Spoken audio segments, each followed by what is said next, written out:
Sebelum Islam datang, bangsa Arab hidup penuh dengan kebebasan dan kejahatan. Pada waktu itu berlaku hukum rimba, yaitu orang yang kuat dialah yang berkuasa dan orang yang lemah akan ditindas oleh orang yang kuat. Pada zaman itu dikenal sebagai zaman jahiliyah, artinya zaman kebodohan. Mereka sudah melupakan ajaran tauhid yang telah disampaikan nabi-nabi terdahulu. Tingkah laku mereka benar-benar rusak. Mereka menyembah berhala, merampok, menganiaya, berjudi, berzina, dan mabuk-mabukan. Bahkan mereka tega mengubur hidup-hidup anak perempuannya karena dianggap sebagai pembawa sial dan merendahkan martabat keluarga. Ketika bangsa Arab dalam masa kebodohan itu, lahirlah Nabi Muhammad SAW sebagai rahmat bagi alam semesta. Beliau akan mengibarkan agama Allah, yaitu Islam dan Al-Quran sebagai pedomannya, sehingga bangsa Arab terbebas dari kebodohan dan kegelapan. Kelahiran Nabi Muhammad SAW. Nabi Muhammad lahir di kota Makkah pada hari Senin 12 Rabiul Awal tahun Gajah, atau bertepatan dengan tanggal 20 April 571 Masehi. Ayahnya bernama Abdullah bin Abdul Muthalib dan ibunya bernama Aminah Az-Zuhriyah. Nabi Muhammad lahir dalam keadaan yatim karena ayahnya telah meninggal dunia. Pada saat ayahnya meninggal, Nabi Muhammad belum lahir dan masih berada dalam kandungan ibunya. Ayahnya meninggal pada saat Nabi Muhammad SAW berusia 3 bulan dalam kandungan.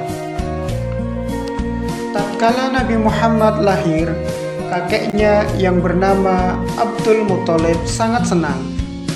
Ia menggendong bayi mungil itu dan membawanya masuk ke dalam Ka'bah. Lalu ia berdoa kepada Allah dan memujinya. Setelah itu, ia memberi bayi itu dengan nama Muhammad, artinya orang terpuji. Tahun kelahiran Nabi Muhammad dinamakan Tahun Gajah karena beberapa waktu sebelum kelahirannya, kota Mekkah diserbu oleh pasukan bergajah yang dipimpin oleh Abraha, seorang panglima perang dari kerajaan Habasyah. Mereka bermaksud menghancurkan Ka'bah.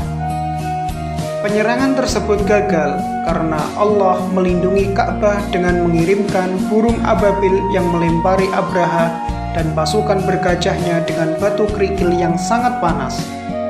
Abraha pun mati dalam peristiwa tersebut.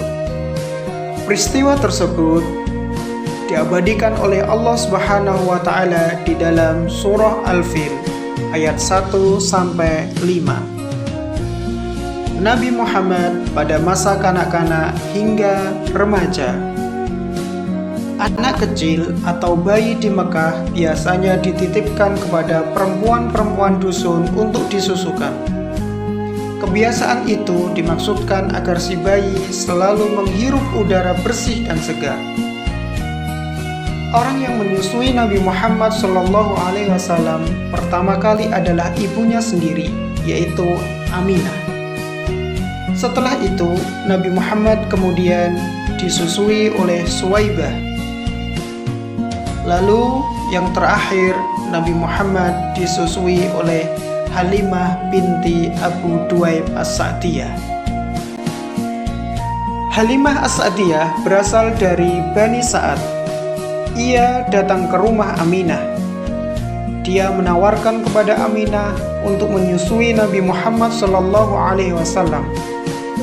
Aminah menyetujuinya dan kemudian menyerahkan Nabi Muhammad kepada Halimah. Selama 4 tahun, Nabi Muhammad tinggal bersama dengan susuannya, yaitu Halimah, dalam kesederhanaan. Pada usia 6 tahun, ibunda Nabi Muhammad, Aminah, mengajak Nabi Muhammad untuk berziarah ke makam ayahnya Abdullah di Madinah. Ketika pulang ke Makkah, di tengah perjalanan tidak jauh dari Madinah, yaitu di kota Abwa, Aminah jatuh sakit kemudian meninggal dunia. Jenazahnya dimakamkan di tempat meninggalnya tersebut. Dengan meninggalnya ibunya, Nabi Muhammad menjadi anak yatim piatu. Sejak ibunya meninggal, Nabi Muhammad diasuh kakeknya yang bernama Abdul Muthalib. Abdul Muthalib sangat sayang terhadap cucunya, yaitu Nabi Muhammad. 2 tahun dalam pengasuhan kakeknya meninggal dunia. Sebelum meninggal, Abdul Muthalib berwasiat agar Nabi Muhammad SAW diasuh pamannya yang bernama Abu Thalib. Abu Thalib adalah seorang pedagang yang sehari-hari berdagang ke negeri Syam atau Syria. Abu Thalib memiliki anak, tetapi beliau tidak membedakan antara anak sendiri dengan keponakannya.